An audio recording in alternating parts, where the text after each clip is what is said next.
La pêche aux moules, c'est la petite musique du mois de juin, le début de la récolte. Benoît Duriveau n'est pas à son coup d'essai. Depuis presque 30 ans, il élève ce mollusque. Et au printemps, celle qui est à l'honneur, c'est la moule de filière.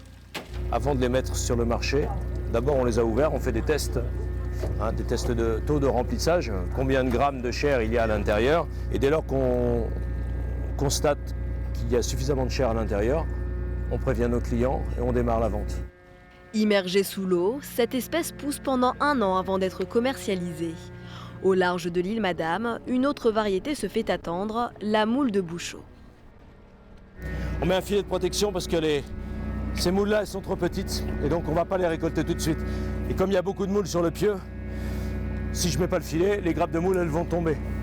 À 1 mois de la récolte, certaines prennent déjà forme. À l'œil comme ça, on est un petit peu clair encore, il manque un petit peu d'épaisseur, mais quand on les fera cuire, je pense qu'on sera dans le cahier des charges. Et pour avoir de belles moules, la météo joue aussi un rôle. Il y a d'abord de l'eau douce, il y a du soleil et il y a de l'eau de mer. Tout ça, ça fait du plancton.